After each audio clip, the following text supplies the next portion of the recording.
بسم اللہ الرحمن الرحیم۔ حضرت عیسیٰ علیہ السلام ایک مرتبہ کہیں جا رہے تھے۔ آپ نے شیطان کو دیکھا، ایک ہاتھ میں شہد اور دوسرے ہاتھ میں راکھ لیے چلا جا رہا تھا۔ آپ نے پوچھا، اے دشمن خدا، یہ شہد اور راکھ تیرے کس کام آتی ہے؟ شیطان نے کہا، شہد غیبت کرنے والوں کے ہونٹوں پر لگاتا ہوں تاکہ وہ اور آگے بڑھیں، راکھ یتیموں کے چہرے پر ملتا ہوں تاکہ لوگ ان سے نفرت کریں۔ نبی کریم صلی اللہ علیہ وسلم نے ارشاد فرمایا، ان موقعوں پر دعا مانگا کرو، ان موقعوں پر دعا رد نہیں ہوتی۔ نمبر 1، جب دھوپ میں بارش ہو رہی ہو۔ نمبر 2، جب اذان ہو رہی ہو۔ نمبر 3، سفر کے دوران۔ نمبر 4، جمعہ کے دن۔ نمبر 5، مصیبت کے وقت۔ نمبر 6، فرض نمازوں کے بعد۔ نبی کریم صلی اللہ علیہ وسلم نے فرمایا، اللہ ان کے چہرے روشن کرے جو میری حدیث دوسروں تک پہنچائے۔ ابابیل قرآن کی سورہ الفیل میں اس پرندے کا ذکر ہے جس نے اللہ کے حکم سے کروڑوں کے جھنڈ میں آ کر خانہ کعبہ کی حفاظت کی۔ دنیا میں پہلی بار حضور صلی اللہ علیہ وسلم کے انگلی کے اشارے سے چاند کے 2 ٹکڑے ہو گئے۔ رسول اللہ صلی اللہ علیہ وسلم مکہ مکرمہ کے مینا کے میدان میں تھے۔ مکہ کے مشرکوں نے آپ صلی اللہ علیہ وسلم سے نبوت کی نشانی چاہی اور کہا، اگر آپ سچے نبی ہیں تو چاند کے 2 ٹکڑے کر کے دکھاؤ۔ رات کا وقت تھا اور 14ویں رات کا چاند نکلا ہوا تھا۔ آپ صلی اللہ علیہ وسلم نے فرمایا، اچھا اگر یہ معجزہ دکھا دوں تو ایمان لے آؤ گے؟ لوگوں نے کہا، ہاں ہم ایمان لے آئیں گے۔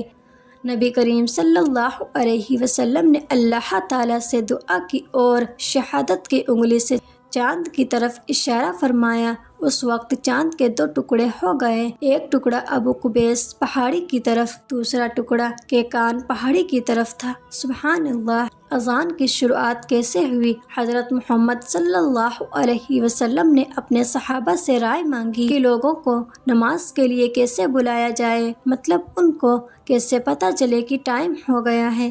صحاباؤں نے الگ الگ رائے دی، کسی نے یہودی کی طرح برق بجانے کی اور کسی نے عیسائیوں کی طرح ناقوس یعنی گھنٹی بجانے کی رائے دی، لیکن حضرت محمد صلی اللہ علیہ وسلم کو یہ رائے پسند نہیں آئی۔ آپ نے اس پر اور سوچنے کا موقع دیا۔ اسی رات حضرت عمر رضی اللہ تعالی عنہ نے خواب میں اذان سنی اور ایک صحابی عبداللہ بن زید بن عبد ربی نے بھی خواب دیکھا کہ ایک شخص اذان کے کلمات کہہ رہا ہے۔ انہوں نے اس کو یاد کر لیا اور آنکھ کھلتے ہی حضرت محمد صلی اللہ علیہ وسلم کے پاس تہجد یعنی دیر رات کے وقت پہنچے اور خواب سنایا۔ حضرت محمد صلی اللہ علیہ وسلم نے حضرت بلال رضی اللہ تعالی عنہ کو ان کلمات کے ساتھ فجر کی اذان دینے کا حکم فرمایا۔ اذان سنتے ہی حضرت عمر رضی اللہ تعالی عنہ دوڑے ہوئے آئے اور عرض کیا، میں نے بھی اسی طرح اذان کے کلمات کو خواب میں سنا۔ اللہ اکبر۔ جب سے ہی اذان دینے کا سلسلہ شروع ہو گیا۔ انبیاء کرام کی عمر: حضرت آدم علیہ السلام کی عمر 1000 سال، حضرت نوح علیہ السلام کی عمر 950 سال، حضرت شعیب علیہ السلام کی عمر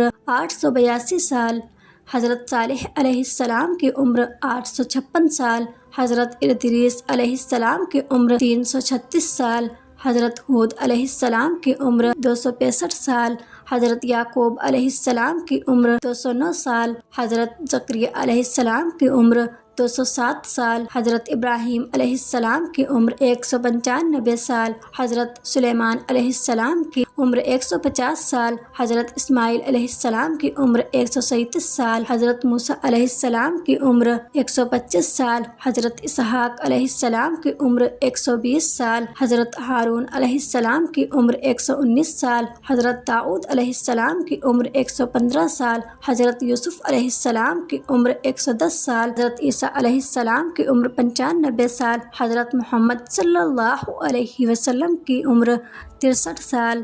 اسلام یہ سکھاتا ہے مل کر نماز پڑھنا پڑے گا۔ کسی دیش کا راجا اگر مسجد میں دیر سے پہنچا تو اسے نماز کے لیے پیچھے ہی کھڑا ہونا پڑے گا، اور اگر اسی راجا کے محل کے باہر بھیک مانگنے والا بھکاری اگر مسجد جلدی پہنچا تو اسے راجا کے آگے جگہ ملے گی، اور اگر راجا کے برابر میں کھڑا ہونے والا کوئی انسان سڑک سے کوڑا اٹھانے والا صفائی کرمچاری ہے تو بھی اس راجا کو اس انسان کے قدم سے قدم اور کندھے سے کندھا ملا کر نماز پڑھنا پڑے گا۔